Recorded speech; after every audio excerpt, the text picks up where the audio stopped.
কাজ করতে করতে কখনো জামালপুর, কখনো শেরপুর, কখনো নেত্রকোনা, কখনো কিশোরগঞ্জ, কখনো ভৈরব, কখনো কটিয়াদি, কখনো পাকুন্দিয়া, কখনো কুলিয়ারচর, নানাবিধ। আমি জানি অধীর আগ্রহ অপেক্ষা করছিল আমার এই জন্মভূমি কুলিয়ারচরের মানুষ। আমি কেন কুলিয়ারচরে আসতেছি না, আগে বাইরের জায়গাগুলো, বাইরের এলাকাগুলো আমি আজকে খুঁজায়া সবকিছু একটা সিস্টেম করে আজকে আমার প্রিয় এলাকায় কুলিয়ারচরে আসছি। আপনারা সবাই আমার জন্য দোয়া করবেন। আমি আপনাদের ভাই, আপনাদের সন্তান, আপনাদের বন্ধু। শুধুমাত্র একটি কথা বলতে চাই, আল্লাহ একজন আছে, আল্লাহ দুনিয়াতে সর্বময় ক্ষমতার অধিকারী। আমরা অনেকে ভুলে যাই এক সময় এই ইতিহাস এমন ছিল, মানুষের মুখে মুখে ছিল, যতদিন পর্যন্ত ওই স্বৈরাচারী প্রধানমন্ত্রী যেটা বিতাড়িত হয়েছে বাংলাদেশ থেকে, তার মৃত্যু না হওয়া পর্যন্ত হয়তো বা আর কোনো দল বা আর কোনো পরিস্থিতি বাংলাদেশে হবে না। কিন্তু একমাত্র আল্লাহ ছাত্র জনতার বিপ্লবের মাধ্যমে রাজনৈতিক শক্তি একত্রিত হয়ে আল্লাহর পাওয়ারের মাধ্যমে দেখিয়ে দিয়েছে কোন শক্তি আল্লাহর ক্ষমতার কাছে বড় নয়। পৃথিবীর ইতিহাস বলে স্বৈরাচার যত বড়ই হোক একদিন না একদিন তার পতন হবে। এমন পতন হয়েছে যে আজকে আমেরিকাতে তার ভিসা বাতিল করে দিয়েছে, লন্ডনে রাজনৈতিক আশ্রয় চেয়েছে, সেখানে তাকে আশ্রয় দিবে না ওই সরকার বলে দিয়েছে। ভারতের গলার কাটা হয়েছে, ভারত তাকে কিনতেও পারতেছে না, পালাতেও পারতেছে না। যে কোনো সময় হয়তোবা শুনেছি পৃথিবীর আফ্রিকার একটি দ্বীপ বেলারুশে শুনতেছি একটা দ্বীপে যেখানে জনমানুষ থাকে না, বাংলাদেশে কোনো মানুষ সেখানে যেতে পারে না, কারণ বাংলাদেশের মানুষ বহির্বিশ্বে যারা আছে তারাও অপেক্ষায় আছে ওই ডাইনি ওই ফেরাউনকে যেখানে পাবে সেখানে প্রতিহত করবে। সেই বেলারুশের একটি দ্বীপে হয়তো তার জায়গা হবে। তাই বলতে চাই, অত্যাচার, জুলুম, স্বৈরাচার কোনোভাবেই মানুষ কামনা করে না। আমরা তাই আজকে ওই ইতিহাস থেকে শিক্ষা নেব। আমরা পৃথিবীর ইতিহাসের এই নজিরবিহীন ঘটনা বাংলাদেশে আর যেন না হয়। প্রিয় এলাকাবাসী, আপনারা আমার জন্য অনেক কষ্ট করেছেন, অনেক দোয়া করেছেন। জানি না সামনের দিনগুলো কিভাবে যাবে, কতটুকু কি করতে পারে আপনাদের জন্য। আমার হৃদয়ের কোনো কিছু, আপনাদের হৃদয়ের পুরাটা হৃদয় আপনারা আছেন। আমার ময়মুরব্বী যুবক ভাইরা, আমার নেতাকর্মীরা, সবাইকে আমি বলবো ধৈর্য ধরেন, মানুষের পাশে যান।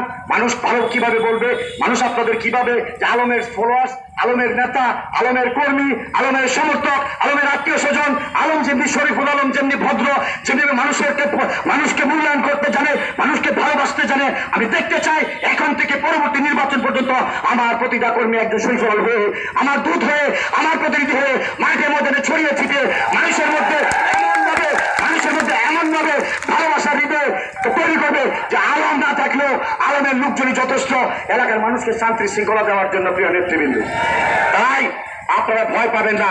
আপনাদের অনেক কষ্ট আছে, এলাকাবাসী অনেক দুঃখিত, অনেক বঞ্চিত, অনেক নিপীড়িত, অনেক নির্যাতিত, অনেক নিষ্পেষিত। আমার এলাকার মানুষ 3 বেলা পেট ভরে খেতে পারে না। দ্রব্যমূল্যের চরম ঊর্ধ্বগতি, বাজারে চাঁদাবাজি হয়েছে, টেন্ডারবাজি হয়েছে, অনেক কিছু হয়েছে। আমরা সেগুলো থেকে বের হয়ে আসতে চাই। আপনারা নিশ্চিত থাকেন, আমি একটু সময় দেন, আমি সব আপনাদের সাথে কথা বলবো। আমি আপনাদের সন্তান, যদি আমাকে সুযোগ দেয়, আমার দলের যেমনি নেতা কর্মীরা আমার সাথে কথা বলার সুযোগ থাকবে। সাধারণ মানুষের জন্য একটি নির্দিষ্ট দিন থাকবে, ওই দিন সারাদিন শুধু সাধারণ মানুষ আমার সাথে কথা বলবে। তাদের সুখ দুঃখ আমি শুনবো, তাদের কথা শুনবো, মুরব্বীদের কথা শুনবো। আমার দলের নেতা কর্মীদের জন্য আলাদা দিন থাকবে, ওই দিন নেতা কর্মীদের সুখ দুঃখ কথা শুনবো। অর্থাৎ চিন্তার কোনো কারণ নাই। আল্লাহ উপরে আছে, আমার জন্য দোয়া করবেন যাতে শরীরটা ভালো থাকে, সুস্থ থাকি। ময়মনসিংহ বিভাগের দায়িত্ব, কেন্দ্রের দায়িত্ব, জেলার দায়িত্ব, নির্বাচনী এলাকার দায়িত্ব, সবকিছু সামলে যাতে শরীরটা ভালো থাকে, সুস্থ থাকে। সাংবাদিক বন্ধুগণ এখানে উপস্থিত আছেন, আপনাদের সহযোগিতা চাই। আপনাদের লেখনীর মাধ্যমে সঠিক জিনিসটা জাতির সামনে তুলে ধরবেন। আমি মুরব্বী অনেকে আসছেন, মুক্তিযোদ্ধা সহ বিভিন্ন পেশাজীবী, শ্রমজীবী, আইনজীবী ফোরাম সহ অনেক নেতৃবৃন্দ এখানে উপস্থিত আছেন। সবাইকে আমি দোয়া চাই, সবার সহযোগিতা চাই। পরিশেষে আমার সহকর্মী, সহযোদ্ধা সহ সর্বস্তরের মানুষের আস্থের এই জনসমুদ্রকে আমি আমার বিএনপির চেয়ারপারসন খালেদার পক্ষ থেকে, বিএনপির ভারপ্রাপ্ত চেয়ারম্যান জনাব তারেক রহমানের পক্ষ থেকে, বিএনপির মহাসচিব মির্জা ফখরুল ইসলাম আলমগীর সাহেবের পক্ষ থেকে অভিনন্দন জানাই। পরিশেষে আজকে তত্ত্বাবধায়ক অন্তর্বর্তীকালীন সরকারের কাছে একটি দাবি, ওই স্বৈরাচারী শেখ হাসিনা সহ তার দোসর যারা আমার ভাই বোনকে গুলি করে হত্যা করেছে, যারা বিশেষ সম্পদ লুট করেছে, যারা আমার নেতাকর্মী থেকে গুলি করে হত্যা করেছে, ওই সমস্ত দোষরদেরকে অবিলম্বে গ্রেফতার করে বিচারের আওতায় এনে ফাঁসির রায় কার্যকর করতে হবে। সেই দাবি রেখে আপনাদেরকে আমার পক্ষ থেকে, আমার দলের পক্ষ থেকে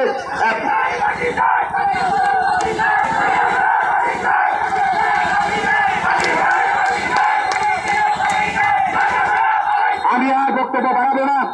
পরিশেষে শেষে এখন মিছিল হবে।